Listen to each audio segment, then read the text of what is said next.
talo la rande bine ye sadugani rai pagane sadina sirrande sine ah dubina dibde duba yongera remal kaba hindi sunu maguba hagayong tayo so bagayong tayo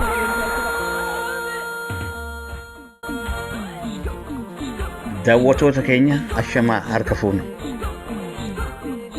Egaa araara adda bilisummaa Oromootii fi mootummaa Itoophiyaa gidduutti godhame ilaalchisee artiistota Oromoo tokko wajji haasofneeti irraa akka armaan gaditti isinii dhiyeessina. Isaanis artiist Abdii Nuuressaa, artiist Saaliyaa Saamii, artiist Abtaamuu Lammuu, artiist Tujii Muddeetii fi akkasuma artiist Muhammad Sheekati.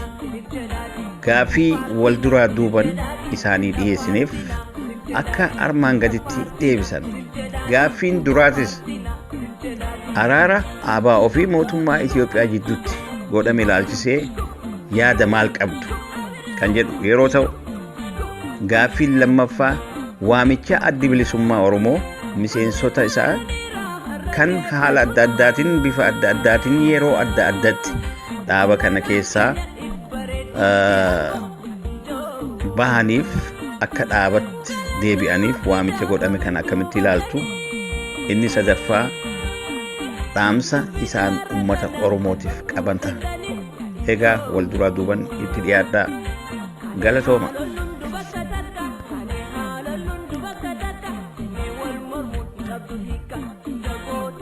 Maafi mootummaa Itoophiyaa gidduutti godhame keessumattuu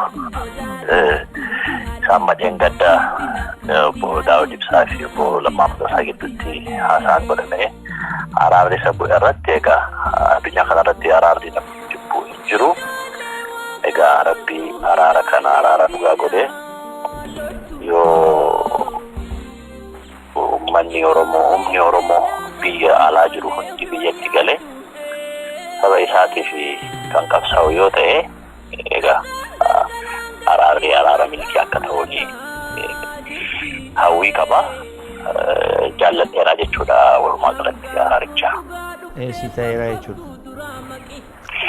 Eeyyees akka malee naa ta'e egaa akkuma argaa jirru dhaabni maqaa adda addaatiin maqaa ABO'tiin baay'eetu haala kana ture.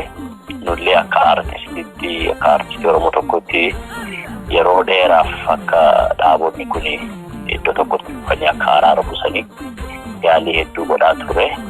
Inni keenya kaasii kun milkoofne. Inni immoo kan biyyaa milkaa'ee hunduu adda addatti galanii ammoo biyyattis galanii warri amma adda addatti biyyatti galemmoo walitti dhufee sirriitti haasa'ee kaampii Oromoo sirriitti jabeessanii Oromoonni waggaa 25 har'aa maal fakkaatu maalirra jiraatu kan jedhu sanarratti sirriitti ta'anii irratti haasa'u kan jedhu abdii guddaan qaba. Egaa araarichi naaf ta'eera ammallee araara milkiyaa godhuu waraana dhugaa godhu jedha.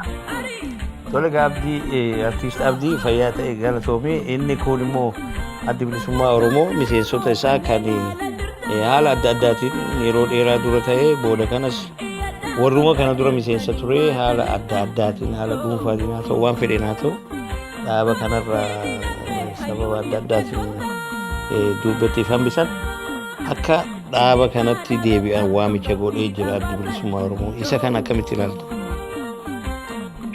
Inni kunis gaariidha. Egaa akkuma jedhe amma yeroon ammaa kun Oromoodhaaf hedduu yeroo murteessaadha. Addi bilisummaa Oromoo gaa seenaa dheeraa kanan humna koolii qaba. Seenaa kanammoo amma deebisee haaromsee warra kanaan dura haala adda addaatiin ufatanii yookiin haalli isaanitti mijaa'uu didee warri manatti galanii yookiin immoo kaampii adda addaatti galan hunda waammatee akka cimee isa akka kanaan dura cimaa ture sana mallee deebi'ee cimee biyyatti galee gufuu fi wanuma biyyatti isa mudatuudhaaf jedhu kana qolachuudhaaf qophaa'uun isaa baay'ee kauma ta'uu qabu. Waga miseensonni kanaan duras keessaa ba'anii waamicha kana akka fudhatanii deebisanii dhaaba isaanii kan jaallatan haala adda addaatiin keessaa ba'anii deeman kana deebisanii dhufanii akka mooraa qabsoo kana sirriitti jabeessanii illee abdii qaba. Inni kunis hedduu gaariidha jechuudha. Walumaa galatti agartee inni kanaan dura inni mootummaa Itoophiyaa wajjin taasifames inni kunis yooga wanni hojjetamu kun ummata Oromootiif kan ta'u yoo ta'e kaayyoon ummata Oromoo kana bilisoomsuu ummata Oromoo kana wanna inni barbaadu akka inni murteessu gochuu kana yoo ta'e namoonni wanna kanarratti hirmaatuu qaban jedha. Egaa namoonni lubbuu isaanii wanna qabsoo kanarratti qaban hedduudha. Kumaantama lakkaawwamu qaamni isaanii hir'atee manni isaanii caccabee jigee warri jiru isaanii warra dhaban baay'ee jiru. Kana hunda ilaalanii isa kana booda adeemsa kana fuuldura kan jiru kana sirriitti ta'anii ilaalanii kaalkuleet godhanii akka uummata kanaaf ta'u gaafana nuti addunyaa kanarra hin jiraanne Oromoon akkam tahee humnoomee naannoo gaafa Afrikaa kana abbaa tahee akkamitti jiraatuu danda'a bara baraan akkamitti olaantummaadhaan Oromoo saba guddaadha naannoo gaafa Afrikaatti. Kanaaf jechaati democracy means majority right minority rule. Warra kaan otoo hin cunqursiin warra kaan osoo hin hacuuciin garuu sistema akka isaaf ta'u lafa kaa'ee bara baraan Oromoon akkamitti naannoo sana bulchaa jiru irratti hayyoonni keenya beektonni keenya kanarratti sirriitti ta'anii mari'atuma jedhu abdii guddaan qaba. Yeroon kun egaa yeroo baay'ee murteessaadha. Yeroo nuti jiru baay'ee yeroo hojii guddaa kan gaafatudha. Kanaafuu warra kanaan dura qabsoo kanarratti hirmaatin illee professionals yeroo baay'ee warra professionaalota kanatti jechaa ture. Amma yeroo isaanii amma beekumsa qabaniin yeroo qabaniin maallaqa qabaniin dandeettii qabaniin hundi dhufee gurmaa'ee boruu keenyaaf ijoollee keenyaaf sirriitti hojjechuun nurra jiraata. Egaa sammuu yaaduu sammuu boru ilaaluu nu barbaachisaa jechuudha. Dhumarratti yoo dhaamsa addaa yoo ka qabaattu taate dhaamsa kee dabarfachuu dandeessaa jechuudha. Egaa dhaamsa ani qabu akkuma amma jedhee Oromoon carraa baay'eetu dhufee darbee inni ammaa kun garuu akka nama argaa jirutti namni baay'een wanna isa kanaan dura gaabbee itti qophaa'aa jiru fakkaata. Kana yoo jennu warri kaan illee isaan muuxannoo qabaniin dursuu akka barbaadan shakkuun nurra hin jiraatu. Kanaaf jechaati ammallee taanaan garaa bal'annee sammuu bal'annee abshaalomnee akka kanaan dura callisnee Oromoon garraamidha yookiin Oromoon akkasii jedhanii isa nu gowwoomsan immoo dafnee isa dallannu yookiin immoo dafnee isa gammadnu osoo hin taane garaa bal'annee wanna hundaafuu sirriitti sammuu bilchaateen teenyee borii keenyaaf ijoollee keenyaaf Oromoof sirriitti yaaduun yeroo isaa amma nu gidduutti jaalalli yeroo kam hunda caala dagaagee Oromoon ilmaan abbaa tokko ilmaan haadha tokko ta'uu keenya beekamaadha. Kanammoo sirriitti hojiidhaan mirkaneessu nurra jiraata. Egaa barri kun kanuma keenya jedha. Abbiraa egaa muummichi ministeeraan biyyattii amma Oromoodha jennee tokkoon keenya biyyatti gallee bashannannee jiraannaa maali kan jedhu namoonni tokko hin argina wanta isaan gochaa jiranii. Wanni kun naaf liqinfamu yeroo kam caala Oromoon gurmaa'ee kan itti hojjetu yeroo isaa amma yoo isaan Oromoo ta'anillee specially tokko akka nuuf godhan eeguun nurra jiraatu mun beekaa qabaa Oromoon. Aadaa kanarratti na gaafachuu ka'e kaniin fi duraan dursee haalli yeroo ammaa kanaa jiru haala bareedaa natti fakkaata. Hiree bareedaa ilmaan Oromootiif akkuma biyyattiitu Itoophiyaa saniifuu hiree gaarii keessa jirra. Oromoon if qofa osoo hin taane biyyuma guutuu bilisoomsuudhaaf nama akkam akka taate Oromoo qofa fi Itoophiyaatti osoo hin taane addunyaa irratti waan mirkanaa'aa jiru jechuudha. Kanaafuu duraan dursee waliigaltee mootummaa Itoophiyaatii fi adda bilisummaa Oromoo jidduutti ta'e kana laalchisee wanni hanginan hubadhe haga tokko sunis haguma himamee jechuudha. Waliigalteen isaanii gaa karaa nagayaatiin biyya keessa galanii namootni garaagaraa jaarmayaan garaagaraa kan jiru warri Oromoof dhaabbatee biraallee galee akka karaa nagayaatiin mormatuu danda'uudha. Kuni waan gaarii waan bara dheeraa eegaa ture akka dimokiraasii addunyaatti irratti illee yoo laalle paartiin garaagaraa opposition paartiin garaagaraa biyya isaan keessa teessee akka falmatuu dandeessuudha. Kun amma argamee uummata amma dhufe kanaan bulchiinsa amma jiru mootummaalee amma Itoophiyaa kanaan deemu gartee uummanni kun kana godhuu isaaniitiin sammuu guddachuu bal'achuu gartee garaa bal'achuu fi seera addunyaatiin walqixxaataa akka deemu hiree banuu isaanii kanatti isaanis niin dinqisiifadhaniin galateeffadha waan jalqaba ta'e jechuudha. Not only akka Itoophiyaatti Afrikaanuu waan akkana irratti rakkoo qabdi biyya Afrikaa waggaa 40 namni tokko bulchu san jalaa bahuun bilisummaa jalqabaati. Waliigaltee kanarratti immoo ani gammachuu qaba. Kana jechuun namni biyya isaa keessa dhaqee Oromoon saba guddaadha. Saba isaa keessatti makamee dhaabni Oromoof dhaabbate kana hiree kana argamsiisuun waan guddaadha jeetiin hin yaada. Garuu haala diippilii haalii maal akka ta'edha waan fuuldura hubadhu anillee akka namni tokkotti jeetiin yaada. Fakkeenyaaf adda bilisummaa Oromoo paartii kophaa garee haga takkaan deemtu osoo hin taane akka waraana if danda'e qabutti fanamuu beeku bara dheeraa gaafataa ture. Kanaafuu maqaan kun inni biyyatti galu osoo hin taane waraanni adda bilisummaa Oromootu biyya keessallee yoo gale bu'aa qaba. Akka mootummaa naannoo Itoophiyaa qofa osoo hin taane naannoo Oromiyaattu nuti waan hamaa jala jirraa jechuu yeroo ammaan tana akkuma argitan security'n garaagaraa sirrii miti. Uummanni keenya ittisa gahaan qabu waraanni ittisa biyya saniitu akkaataan itti hojjetu sirriitti to'atamee mootummaa kana jala akka jirutti natti fakkaatu. Ammallee waan wayyaaneen deemtuunidha hedduun jechuudha. Kanaafillee waan nuti qabnu karaa nagayaatiin biyya ittisuu irratti naannoo isaatillee eeguu irratti warra hidhate haa qabaannu taanaan akka waraana Oromiyaatillee ta'ee yoo jiraatu taate ani fedhii kiyya waan nu barbaachisuuf jechuudha. Gaa diiteelii isaa akkam akka ta'e boodallee yoo beeknu kun waan gaariidha jeetiin hin bira.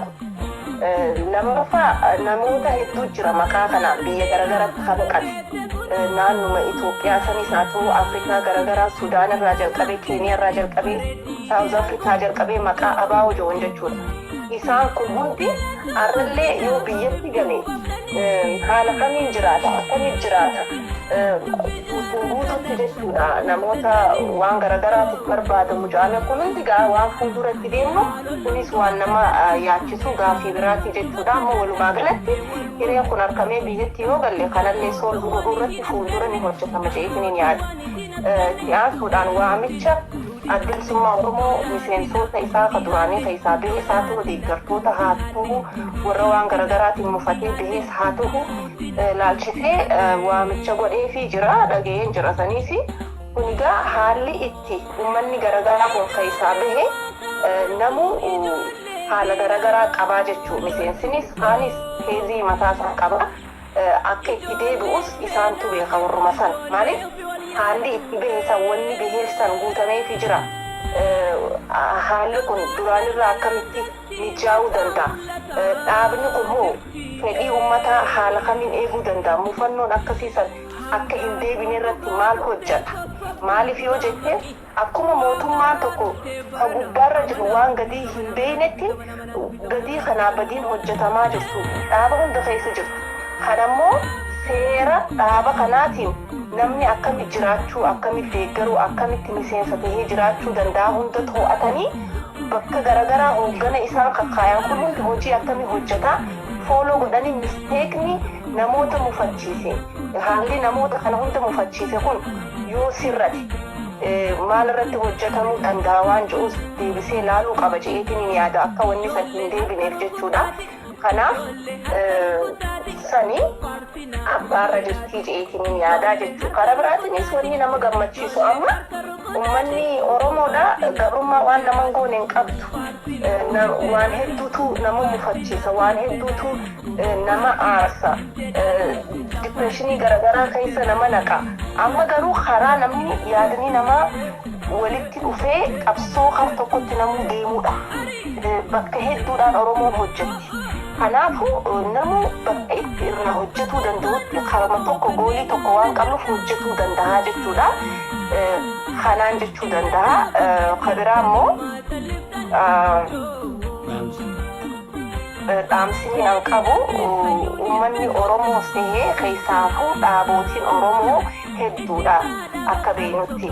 Dhaabni hedduun hungaa dhaaba tokkorraa fottoqe akkuma reefu jennetti miseensas haa ta'u ka deebi'ee dhaaba biraa dhaabee hoogganatti jijjiiramee maqaa dhaaba biraatiin jiraatus haa ta'u akka amma dubbatamaa jirutti bakka meeqatti hiramuun nuuf feesisu yoo fagaate dhaaba lama qabaannee uummata kana osoo karatti addan hirre filmaata dhufuufis waan ta'uufis humna qabaachuufis deemnaa waan ja'amuutu jira. Kanarratti warri duraan fottoqe kun hundi laalchasaa kaayyoosaa ejjennoosaa fira tokko fidee yoo adeemu taate kun bu'aa nuuf qaba waan ta'eef eegaa dhaabootiin kun hundi irratti haasawanii bakka takkatti akka dhufananii fedhii fi akka nama Oromoo tokkotti.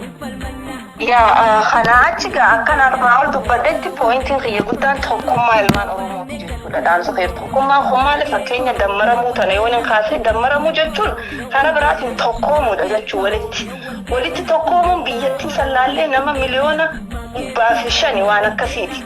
Oromoon namoota biraa sablammoota biraatti wajji dammaramuurra rakkoo hin qabnu nuti garuu ani gaafii kiyya guddaan fi wanni yeroo hedduu na cinqu ida'amuun kun dura Oromoo fi Oromoo walitti dabalamuudha.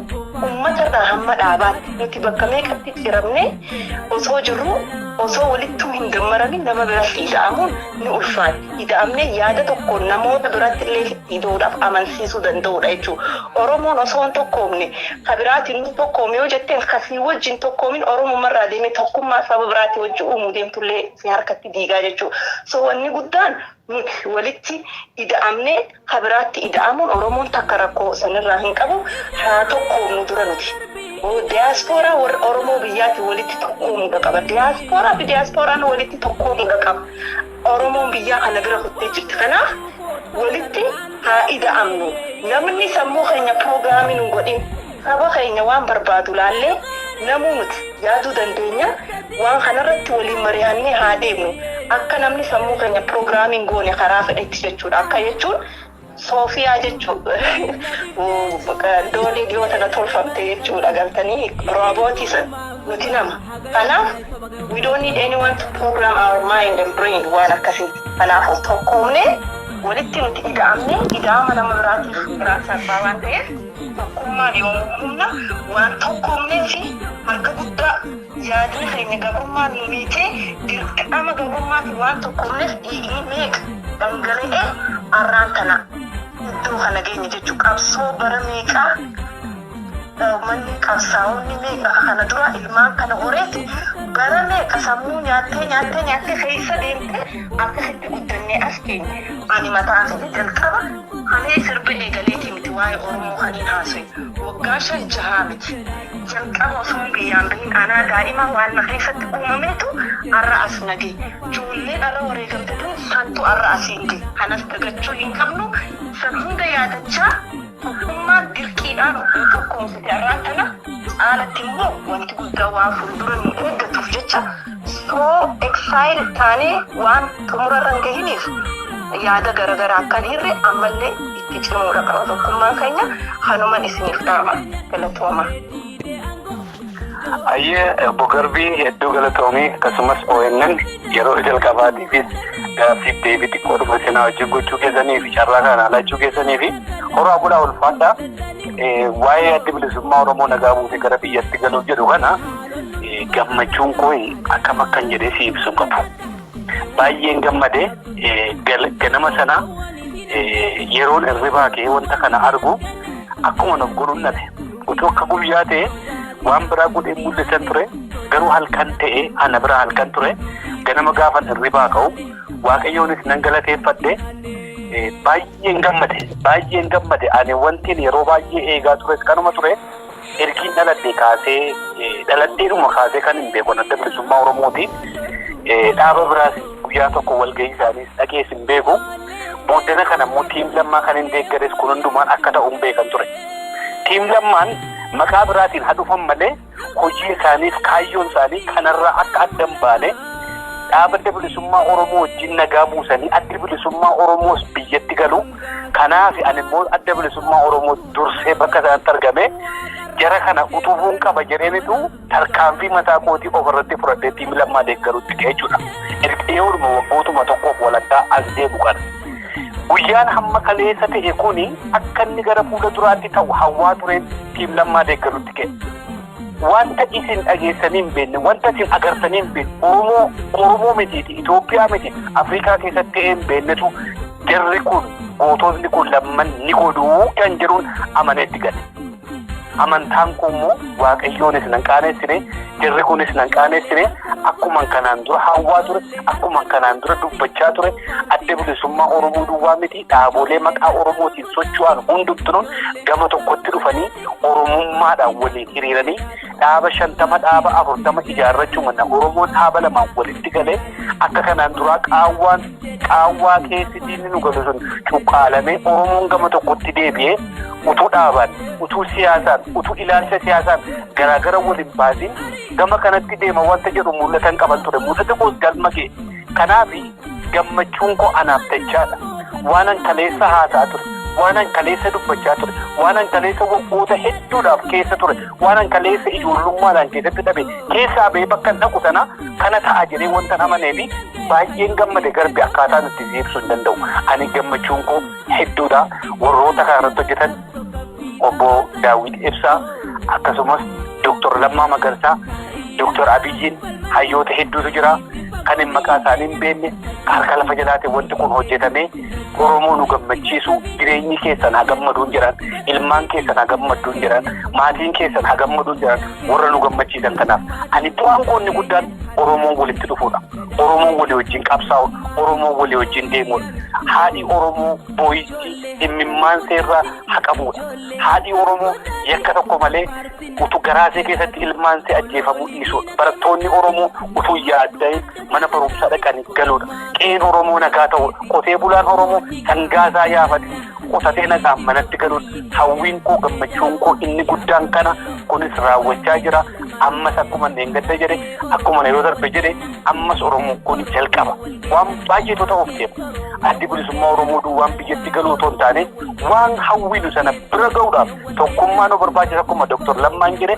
ammas Oromoon cimee Oromoon walii galee afaan tokko ta'ee garaagartummaa xixiqqoo qabdu irraanfannee tokkummaadhaan wajjin hojjenne bakka yaadnu sana bakka itti rakkachaa turre sana bakka itti tumamaa turre sana bakka itti reebamaa turre sana bakka itti hayyooti nurraa ajjeefan bakka itti haadholii nurraa ajjeefaman sana bira ni geenyaa kun immoo waaqayyoon ammas nu qaanessu jirri kun ammas nu qaanessan ammas irra deebi'een jira jaalli Daawit wanta kana fudhatanii tarkaanfii kana fudhatanii waggaa 27 booddee mootummaa wajjin walii galanii nagaan buusanii warra kana wajjin hojjechuu isaanii fi tarkaanfii kana fudhachuu isaanii fi isaaniifis garee isaanii guddoon galateeffachuu barbaadan obbo Garbe. Tole egaa fayyaa ta'e akkuma beektutti silaa qabsoon ilma eegarte malee fagoo jirti atillee jettee jirta qabsoo san fiixaan gahuudhaaf addi bilisummaa Oromoo waamicha kalee miseensota isaa kan bara dheeraa dhaaba kana keessa turanii fi eega facaanis bara dheeraa turan hundaaf dhiifama gochuudhaan akka dhiifamatti illee osoo hin ta'in waamicha godhaa jira dhaaba isaanitti akka deebi'aniif maaliif qabsoon kana booda jechuudha. Isa kana wate akkamitti ilaalta waamicha addi bilisummaa Oromoo miseensota isaa kan sababii adda addaatiin dhaaba keessaa bahan kanaaf waamicha inni godhe kana akkamitti ilaalta? Addi bilisummaa Oromoo hin muuxachaa jira. Muuxachaa jira. Haalli siyaasa deengaddatti hin deeman sun hundumaan jijjiiramee akka deengadda ilaalchi deengaddaa sun jijjiiramee waamichi kun godhamuunsaa kunis gammachuu guddaadha. Bifa utuu hin beekanis ta'e utuu beekanis utuu hin beekinis warri dhaaba kana keessaa aaranii dogoggoraanis ta'e diinni isaan goyoomsee aarii yeroodhaafis ta'e obsa dhabanii dhaaba kana keessaa deebi'an gara dhaabaatti deebi'anii dhaaba isaan jaallatan kana wajjin akka qabsaa'anii waamichi godhamuunsaa kuni addi bilisummaa Oromoo hin muuxateen jedha. Muuxachuu isaa kana immoo wanuma hundi keenya kanaan dura irratti hojjechaa turre anis hamma naa danda'ame karaa miidiyaatiin irratti hojjechaa ture wanti kun har'a ta'uunsaa gammachuun keenya dachaadhuma ta'aa jira. Kanaafis addi bilisummaa Oromoo bakka akka deengaddaa osoo hin taane akka deengaddaa kun lakkii nurraa deemee jedhanii bakkeetti balbalatti cufanii dhiisuurraa gara dhaaba isaaniitti deebi'anii dhaaba isaanii wajjin akka isaan qabsaan waamicha kana gochuun injifannoo guddaadha. Ammas gama kanaan maal jechuun barbaadan jabaadhaan jedhan adda bilisummaa Oromootiin jabaadhaa.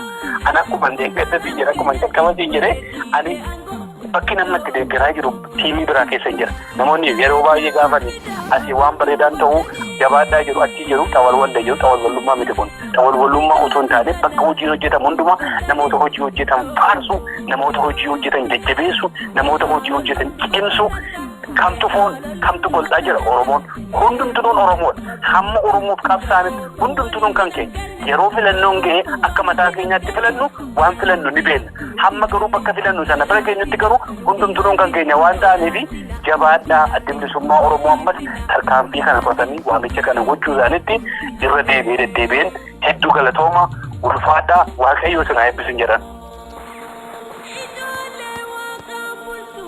Dhugaa kunini gaarii bareedaa adda bilisummaa Oromoo gareen asmaraa jiru kun mootummaa Itoophiyaa wajjin walii galee karaa nagaatiin biyya san keessatti agartee waa'ee dantaa Oromoo falaka jedhu hojjechuuf walii galuun sun barbaachisaa. Dhugaa yaaddoo kan nuti ta'ee ture akka nama tokkooti anillee yaaddoo kanatti ta'aa ture. Yeroo kana keessatti agartee dhaabbonni Oromoo hundi isaanii gara biyyaa deebi'anii adda bilisummaa Oromoo adda isaa yoo ala hafee jedhee ilmaan gadaa lamaan agartee kun kaan qabaaru ta'uu hin malaka jedhuuf yaada guddaa natti ture. Kun ammoo agartee hiikamee jaalala achi jiranillee achi deebi'anii hojii Oromoof hojjechuuf waliigaluun sun barbaachisaa fi murteessaa waan ta'eef fudhatu isaaniitti gammachuu guddaan dhagahame. Tole gaatuujii hedduu fayyaa ta'e kana malees egaa addi bilisummaa Oromoo namoota yeroo dheeraaf miseensa ta'anii yookaan qabsoo kana keessatti bifa adda addaatiin haala adda addaatiin dhaaba kana keessa bifa adda addaatiin bahanii fi waamicha lammummaa godhee jira. Waamicha kana ati akka tuujii muddeetti akka nama tokkotti akkamitti ilaalta? Maal fakkaata amma biyyattiin suni agartee adda mataan kenna biyyattii Oromiyaa biyya jedhu dabarreetu adda waa'ee biyya guddoo Itoophiyaa jedhamtu sanii yaadaa jirra. Oromoon biyya san hoo bulchee jedhee biyyattiin hin diigamtii biyyattiin sun agartee hin adda adda facaatii jedhamee yaadamaa ture ololillee akkasi oofamaa ture.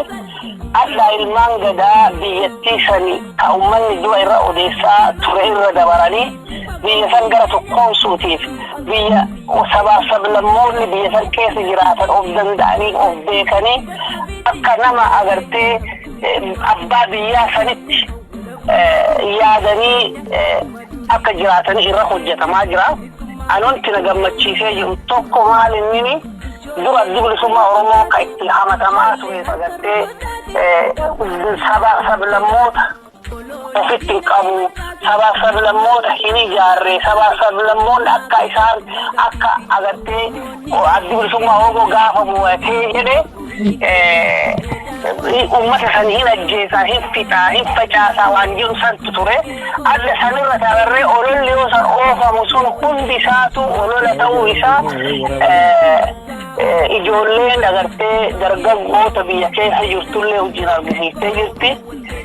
Keessattuu ammoo OPDO'n ani guyyaa tokkollee guyyama tokkollee achi keessaa namoonni bayanii hooggana biyyattii Itoophiyaa jedhamtu sana fi Oromollee walitti qabanii hin hoogganan jedheellee yaadeen beeku.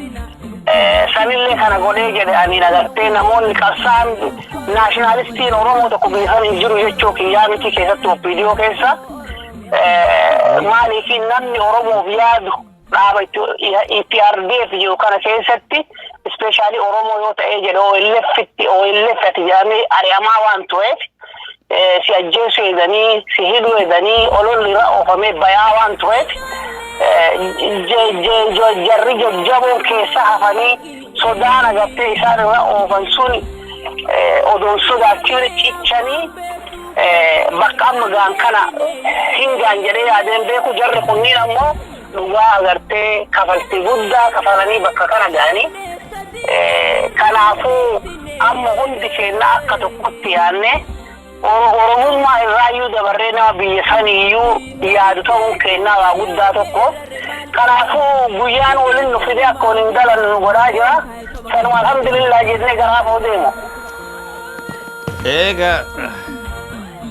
Egaa fayyaa ta'e tuujii yoo dhaamsa qabaatte ummataaf jechuudha.